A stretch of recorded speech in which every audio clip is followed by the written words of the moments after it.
Your exercise and nutrition are paramount. And just keeping up with exercise while you are pregnant is only going to give you physical benefits as well as mental and emotional effects that will help you relieve stress, anxiety, and depression.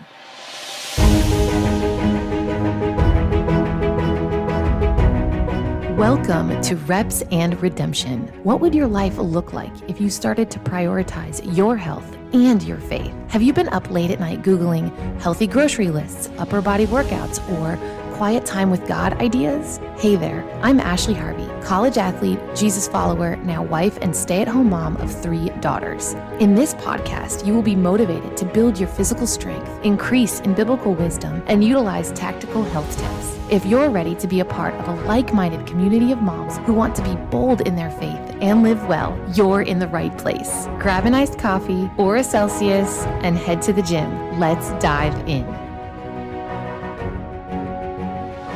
Hey there, welcome back to the show. I am your host, Ashley Harvey, and this is the second episode in the mini pregnancy series that I am going to be doing, and it is all in relation to pregnancy and exercising while pregnant, finding out what works for you, how to be safe in the gym while lifting weights, and doing certain things. And I'm going to be speaking about this from my own personal experience, my own research, and also things that I have learned along the way from other nutrition coaches, health coaches who have had children. Now, I need to put this in my intro because I'm going to be redoing my intro, and maybe it's already done by now, who knows?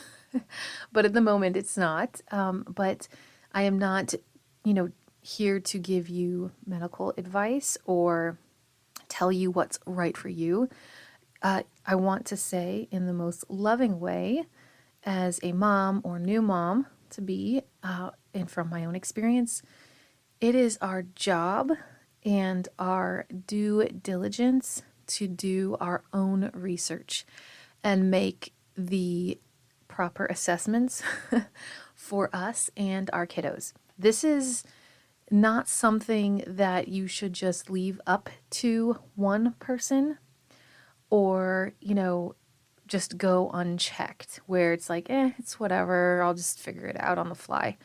This is something that when it comes to your own personal health, that you should be mindful that you only get one body. I've said this in so many episodes, and you only get one life. And how do you want to live it? For me personally, I really want to have a healthy longevity type of life that is just adventurous and able to keep up with grown kids and hikes in their 80s and isn't in a nursing home because I can't do one half of a squat and wipe my own butt. I'm sorry I went there. But that is why a lot of people are in assisted living. And my whole idea of health is that it is a lifelong journey, and it is our responsibility to be bold in our faith in how God made our bodies, but also do the research and find out what works for us. So now that I've said that, you can talk to any provider you have, whether it's medical or you have a functional medicine doctor, if you are unsure about something that you have learned. Now, maybe you're like me and you feel fairly confident in how your body changes and adapts while pregnant and how you have handled exercise in the past, present, and how you plan on doing it in the future, and what may or may not, work for you. So I want to start this episode with a quote. It says,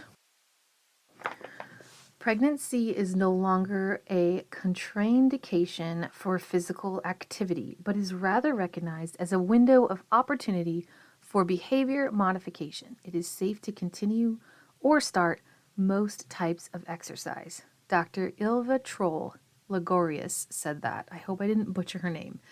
So what she's saying is that if we aren't, what I believe she's saying, is that if we become pregnant and we haven't been taking care of our health, prioritizing our health, now is the time. It's time to, behavior modification. What do we need to change to make this experience the best, most healthy, amazing experience possible?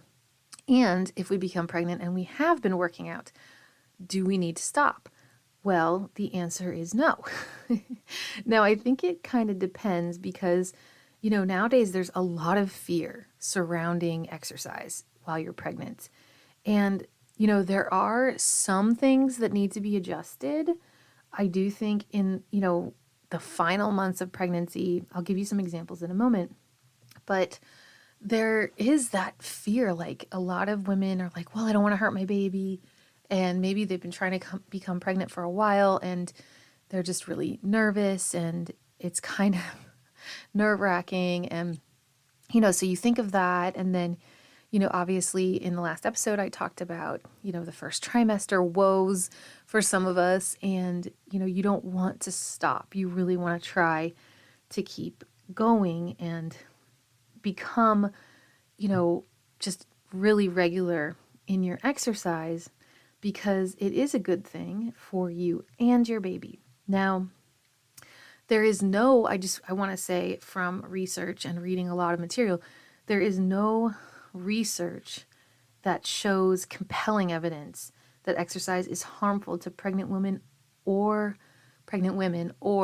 our babies. So with that said, I said before, let me explain, you might need to make a few adjustments. Right before this pregnancy, for example, my husband started jujitsu with my 5-year-old. Yes, they have adult classes and kid classes. It's awesome. We've watched it on TV for a while now. We really love the sport. We have a lot to learn. But let me tell you, they have learned so much. And I was going to start as well. There was maybe 1 or 2 other females in the class. I was looking forward to it. I was pretty excited. But it is a body contact sport.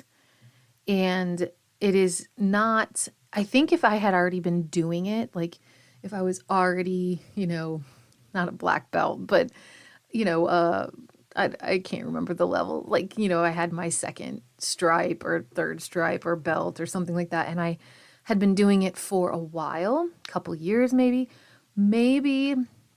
doing it very light. They call it rolling. Maybe that would have been fine. But because I had not been doing it and I'm very unsure about even, how to start and how they get into some of these positions, I'm just like, you know what? I'm going to wait until after baby. And also, I don't think their coach would want me doing that, or, I'm sure it could be somewhat of a liability. So now this is a sport that's like, you're wrestling with people. So you don't want to take a knee to the gut, or like, not that that should happen, because that shouldn't happen in jiu-jitsu, but it does. So I'm just kind of giving you an example of maybe that's something that I would have to really reconsider. And I did. So that is what I'm going to say about that. Now, as far as weightlifting goes, if you know my story, you know that I have been lifting weights now for strength training for almost 21 years. I'm currently getting my nutrition coaching certification. I have a lot to learn. However, I have learned a lot and I have experience. So when I became pregnant with my first, it was just, like I said in the last episode, second nature for me to go lift weights. When my baby was born, it was second nature for me to push her in the stroller into our apartment little dinky gym while she had a milk or was sleeping, playing with a toy while I did a couple circuits and worked out, and then walked her around the pond several times. It just was so natural to me. And I will say that I believe, now I need to research the evidence on this, but this is where I'm speaking from my own experience. I do believe labor goes a lot quicker and it has for me, for being in decent shape. Now, am I in the shape that I long to be in? Am I as strong as I would like to be? No, but fitness and our health is a lifelong journey. And we, even when we get to where we think we want to go, there's always somewhere else we want to be, right? And that's just the beauty of the challenge of prioritizing our health and being fit. Now, I want to read this quote to you. It says, it's about the overall benefits of exercise. So, research has repeatedly shown beneficial effects of prenatal exercise on pregnancy outcomes. As one researcher puts it, the scientific evidence is indisputable. Women who remain active tend to gain less weight during pregnancy, have lower chances of developing gestational diabetes or preeclampsia, and recover faster from childbirth. Now, this is interesting. I mean, for us to recover, because the postpartum period, that's a very delicate, they call that the fourth trimester. This is like, your recovery period, and you need to rest and you really need to take care of yourself. I'm going to do an episode on the fourth trimester, but because we are physically moving our bodies, we are taking the time to care for ourselves, we are, strengthening our body as a whole. And exercise in general strengthens our pelvic floor and improves our capacity to do all kinds of exercises.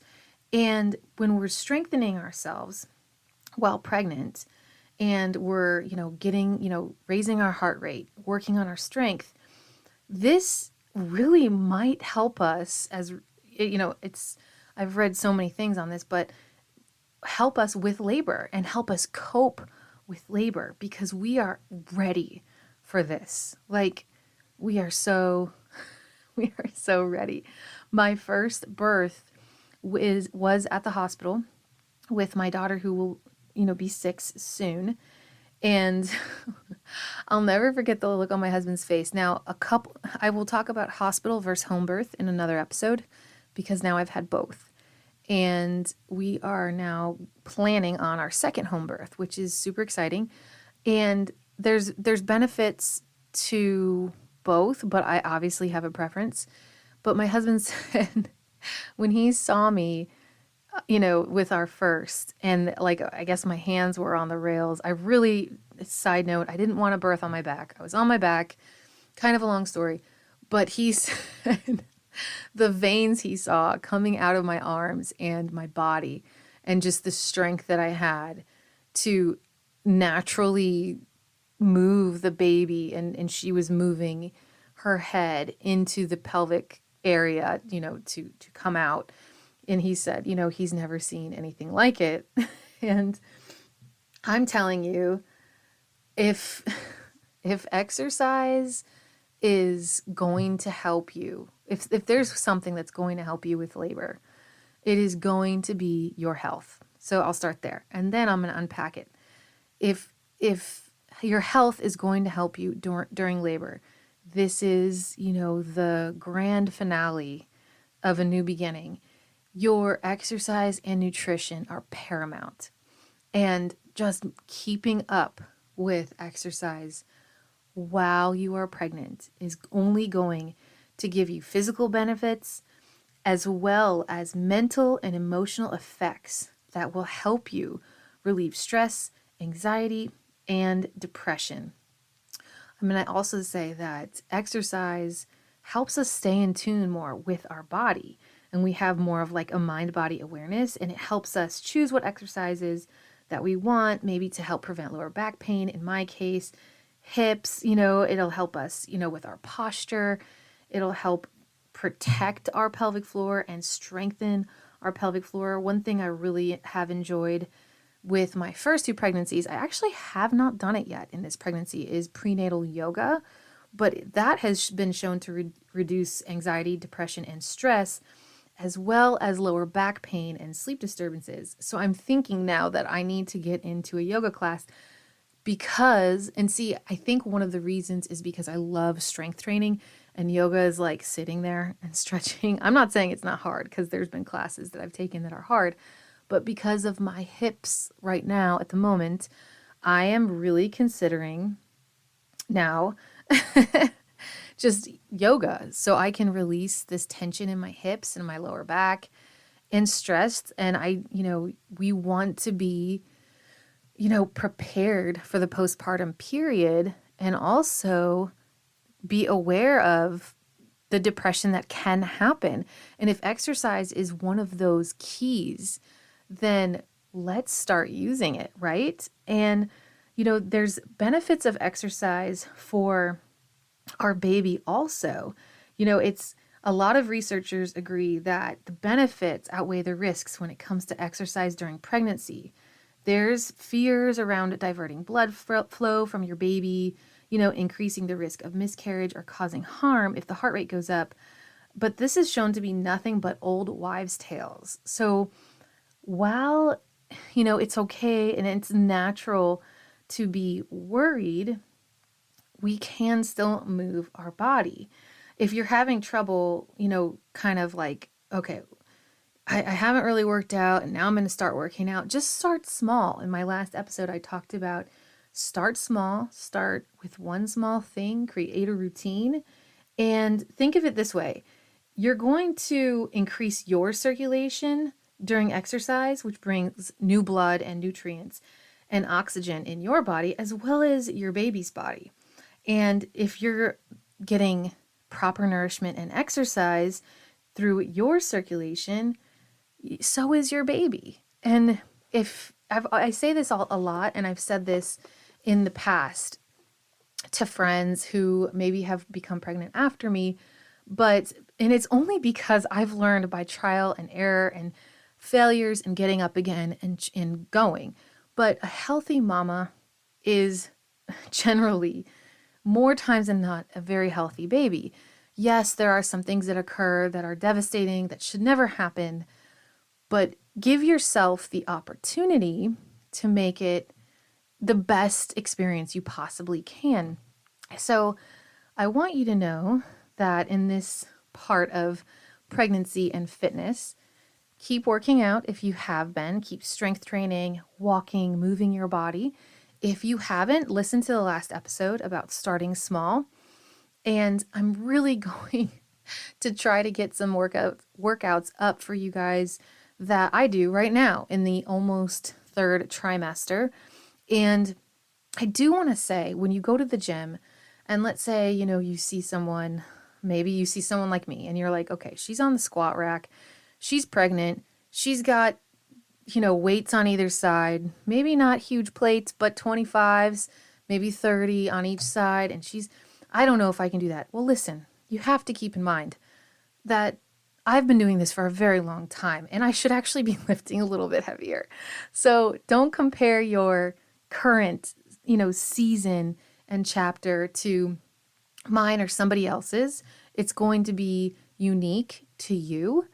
And this is a time to get so unbelievably selfish in the most selfless way, because you're doing it not only for yourself, healthy mama, but also to have a very healthy baby. And you're going to thank yourself later. And during that postpartum rest period, you're going to be chomping at the bit to get back in the gym. Slowly but surely, it will happen. I hope this episode has encouraged you, challenged you. If you have any questions, you can DM me on Instagram. I will leave my link in the show notes, or feel free to join the Facebook community. If this episode motivated, inspired, or challenged you, will you share with a friend? I would be so grateful if you could leave Reps and Redemption an Apple Podcast review. This is the only way I know you like the show. Please join the Facebook group for accountability and community. Link in the show notes. Be bold, mama, and live well. Until next time.